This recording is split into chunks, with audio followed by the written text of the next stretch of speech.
پھر چھا گیا، کیسے تجھ سے کروں سامنا، گر رہا ہوں ذرا تھامنا۔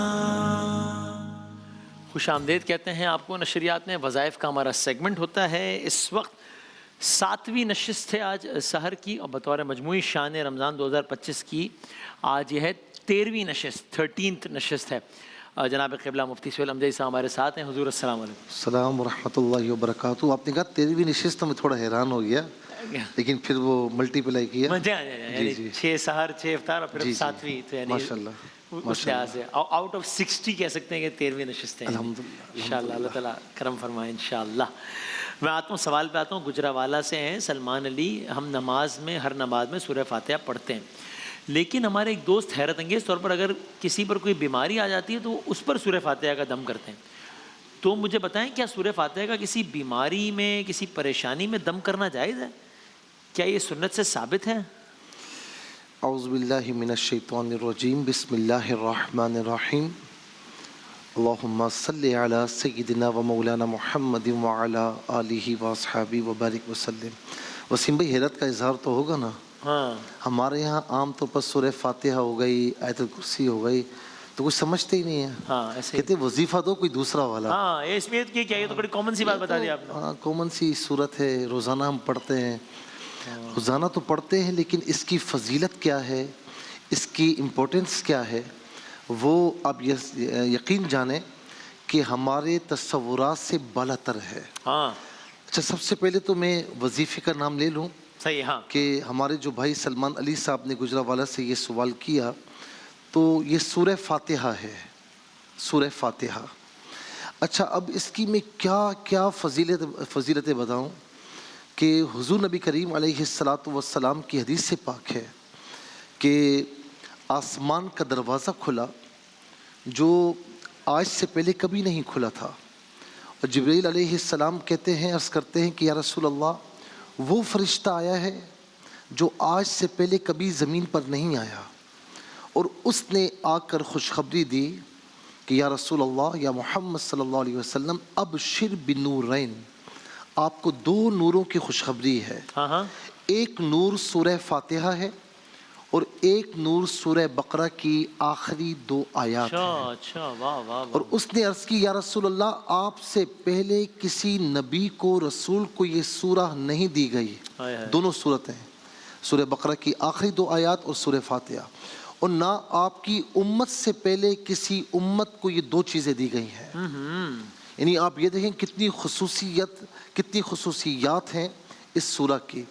اسی طریقے سے ایک روایت اور بھی ہمیں ملتی ہے کہ دارمی کی روایت ہے، حضور نبی کریم علیہ السلام کے حوالے سے منقول ہے کہ جو 100 مرتبہ سورہ فاتحہ پڑھے، ٹھیک ہے، جو دعا مانگے اللہ تبارک و تعالیٰ اس کی دعا کو رد نہیں فرماتا، سبحان اللہ، رد نہیں فرماتا۔ سبحان اللہ۔ ہم میں سے ہر ایک چاہتا ہے کہ میں مستجاب الدعوات بن جاؤں، دعا مانگوں قبول ہو جائے، تو ذرا زبان کو بھی پاک کیجئے، نمازوں کی پابندی رکھیے، اور یہ سورہ 100 مرتبہ پڑھ کے دعا مانگیں، پھر دیکھیں دعا کیسے قبول نہیں ہوتی، انشاءاللہ۔ اللہ تعالیٰ کتنا کرم فرماتا ہے۔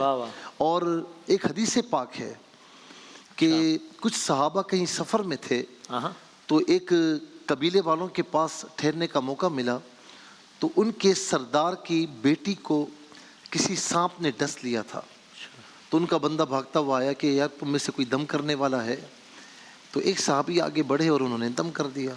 انہوں نے پھر کچھ چیزیں بھی تحفے میں دی، کچھ بکرے وغیرہ بکریاں تحفے میں دی۔ تو اب معاملہ یہ ہوا کہ صحابہ نے پوچھا کہ آپ نے پڑھا کیا تھا؟ کہا میں نے کچھ بھی نہیں پڑھا، میں نے سورہ فاتحہ پڑھ کر دم کی ہے، تو اللہ تبارک و تعالیٰ نے اسے شفا عطا فرمائی۔ اچھا، جو انہوں نے توفتاً دیا نا، اس کا مطلب ہرگز یہ نہیں ہے کہ جو وظیفہ بتائے وہ مانگنا شروع کر دے، اس کا مطلب یہ نہیں ہے۔ صحیح، کوئی اپنی خوشی سے توفتاً دیتا ہے تو اسے لینے میں کوئی حرج نہیں ہے، بالکل صحیح، یہ ہے۔ اچھا، اب اس سورت کے نام کتنے ہیں ذرا یہ بھی بتا دوں میں۔ کسی سورت کے اتنے نام نہیں ہیں جتنی اس سورت کے نام ہیں۔ کیا بات ہے، تقریباً 11 نام مفسرین نے گنوائے ہیں۔ اسے سورہ فاتحہ بھی کہتے ہیں، اسے فاتحۃ الکتاب بھی کہتے ہیں کہ کتاب کا آغاز اسی سے ہوتا ہے۔ اسے ام القرآن بھی کہتے ہیں کہ پورے قرآن کے جو مضامین ہیں وہ اس میں سموئے ہوئے ہیں. اسے ام الکتاب بھی کہتے ہیں کہ پوری کتاب کے مضامین اس کے اندر ہیں. اسے سورہ کنز کہتے ہیں. سورہ کنز خزانہ. اچھا ہاں کنز الایمان. اچھا یہ کنز خزانہ. کیونکہ حدیث پاک میں ہے کہ تورات میں، انجیل میں، زبور میں، آسمانی کتابوں میں اس کی مثل کوئی سورہ نہیں ہے. کیا بات ہے. پھر فرمایا کہ اس کو کافیہ بھی کہتے ہیں، یعنی یہ ہر چیز کے لیے کافی ہے. نماز میں اس کے بدلے میں کوئی اور سورہ نہیں پڑھ سکتے. ٹھیک ہے، یہ پڑھنا ضروری ہے. یہ کیا کم ہے اس سورہ کی فضیلت کے لیے؟ جی. اسی طرح آپ دیکھیں کہ وافیہ ہر چیز میں پوری ہے. یعنی رسول اللہ علیہ السلام نے فرمایا کہ اس کو پڑھنے والے کے لیے وہ کچھ ملتا ہے جو وہ مانگے. ہر چیز کے لیے پوری ہے، کافی ہے. اسے شافیہ بھی کہتے ہیں. نبی علیہ السلام نے فرمایا کہ شفاء لکل داء. اللہ اکبر. ہر بیماری کے لیے شفا ہے، ہر بیماری کے لیے شفا ہے. اسی طریقے سے اس کو سبع مثانی بھی کہتے ہیں کہ 7 آیات ہیں. اور اسے رقیہ بھی کہتے ہیں کہ رسول اللہ علیہ السلام کے زمانے میں اسے دم کیا جاتا تھا. رقیہ بمعنی تعویذ کیے. ٹھیک ہے. اور اسے سورۃ الحمد بھی کہتے ہیں کہ الحمد سے اس کا آغاز ہے. اس میں حمد بھی ہے، ثنا بھی ہے، اللہ تعالیٰ کی توحید بھی ہے، اس کی بارگاہ میں دعا بھی ہے. ساری قرآن کے مضامین اس میں سوئے ہیں.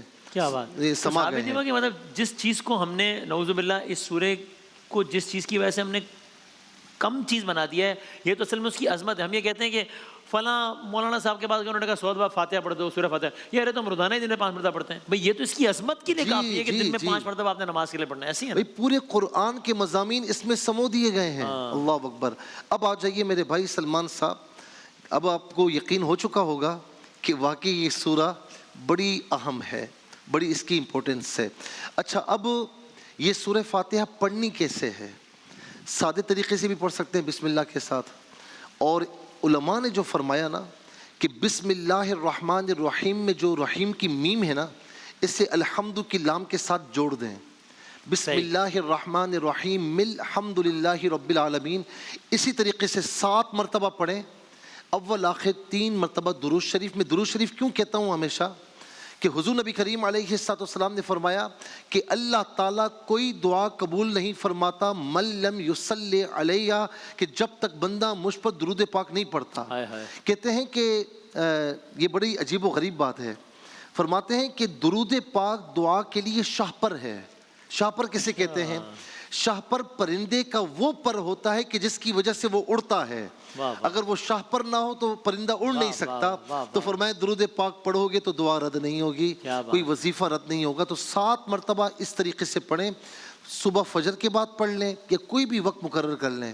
اول آخر 3 بار درود شریف کے ساتھ پڑھ کے مریض ہو، اس پر بد اثرات ہوں، کیسی ہی پریشانی کیوں نہ ہو، کیسی ہی بیماری کیوں نہ ہو، یہ پڑھیں، دم کریں اس پر، اور دم کیا ہوا پانی پلائیں. اور پھر آپ دیکھیں کمال، دیکھیں کہ یہ صورت کمال کیسا کرتی ہے. کیا بات ہے. جزاک اللہ جزاک اللہ. بہت بہت نوازش جناب قبلہ مفتی رمضان جی صاحب.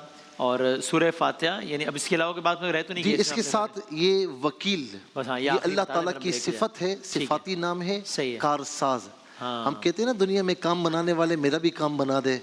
تو یہ کام بنانے والا ایسا ہے کہ جو کام بناتا ہی ہے. ٹھیک ہے نا.